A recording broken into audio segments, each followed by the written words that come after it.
Well, hi guys, welcome to another episode of TJM. This is my 1988 Jaguar XJ40 that's been sitting in this same spot now for over 4 months. It copped water in the fuel tank. It copped it from it's sitting in the wrong spot and the fuel cap just slightly open while we had some really heavy duty rain back in August. If you haven't watched the first 2 episodes, it's probably good if you watch them first, just to let you know what I've done to try and get this thing going.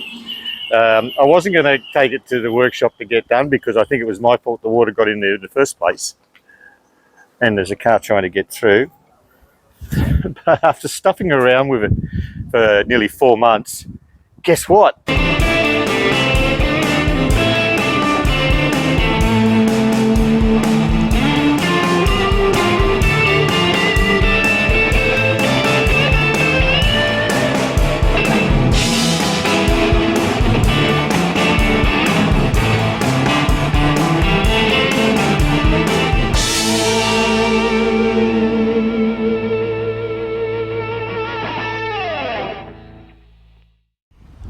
Well, it's taken me a while. I pulled everything back out again. I pulled the crank sensor out again. I changed the amplifier. I cleaned the plugs again. I turned it over. I pulled out the injectors to make sure they were clean, didn't have any water in them. I don't know what I did, but guess what? Hallelujah, baby.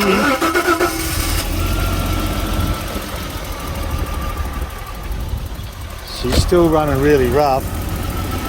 It's mainly probably because the oil in the cylinders when I whacked all that ATF in there. But I guess that can't be a real bad thing. She's running smoother now. And I think it's running on all 6. No, it's still running a bit rough. But I'll let it burn a bit longer. It's still blowing a lot of smoke. And then I'll take the plugs out and just give them another clean. I left my compression tester up the coast, so I won't be able to compression test it again until I get back. But look, I'm happy. It's going. I can get this thing. I can move it. I can get it. I've got to get it for a roadworthy now because it's been sitting here for 6 months. But look, I'm happy. She's going. Put that back on. I think it's got enough coolant in it. Oh. At least I've got another drive car. Still blowing a lot of smoke and it's still puffing a bit. Whether that's because it had all that water in the pistons there for a couple of months or something and they need to loosen up a bit. I'll just let it run, see if it clears itself out. Maybe she's still stuffed, but she's going. That's pretty happy with that. Well, it's been idling now for about 5 minutes. Still a bit of smoke burning off it here and there. I'm going to add some upper cylinder lubricant in it, maybe just a little bit of octane boost, just to see if we can get all that upper cylinders and all that rust out of that top end that's probably in there. Well, it's still missing and it's got a little knock up the top end. She's got a lot of smoke, but she did have a lot of ATF fluid into it. I might just pull the plugs out when it gets cold and give it a bit of a clean on.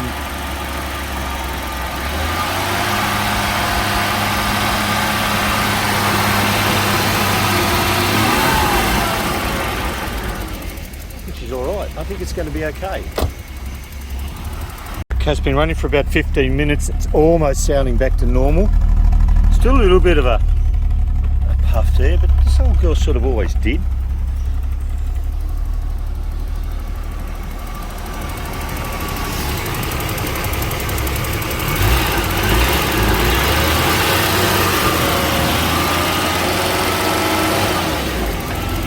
And I think that little tick's gone out of that top end too. Might have been that valve was just a bit sticky. And a lot of people have been asking me in the comments, how did the water get in the tank in the first place? Well, I sort of do know, and it is sort of my fault. About 3 years ago, I put a whole new fuel tank in this, or a second-hand petrol tank, because this thing sat for about 10-15 years and it was just rotten inside it. And the only way to repair it was with a new fuel tank. And I put it in, and it's pretty difficult to line these things up. And as you can see, this fuel cap is pushed right over the end, over this side, where it is difficult to actually fully close it.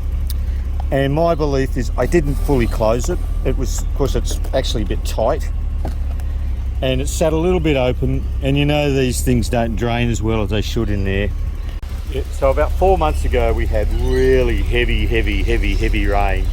It sat over there where that little blue truck was, and water's obviously been filling up in that cap, and it rained for 2 weeks, and it just probably drip, and that allowed enough water to get in and to stuff up the engine. So it is my fault because that cap wasn't closed properly, and that probably filler area, which is a dumb idea to have them at the top there. Jaguar did it for years, I don't know why. But anyway, I think we may have solved it. I've put a new filter in it now. We've cleaned out the fuel tank. It's all clean. It's not blowing smoke anymore, so I think we've burned off all that ADF. I think we've got a motor that's going to go. Still need to do a compression test, but we'll do that next week. I'm excited. I can start clearing all the tools and junk that I've had in this thing. Well, I've been trying to make it work and get it all back together again now. Well, I'm a happy man. I thought I'd better post this video because when I got it started, I just thought I was just going to do a short, and I thought, oh no, I'll just do a quick video just to show my loyal viewers that I've actually got it going after 4 months. Anyhow, it's going. I'm not taking it for a test drive today because I'll do that next week, and it's pretty busy out there today, and I'll never get my car parked back.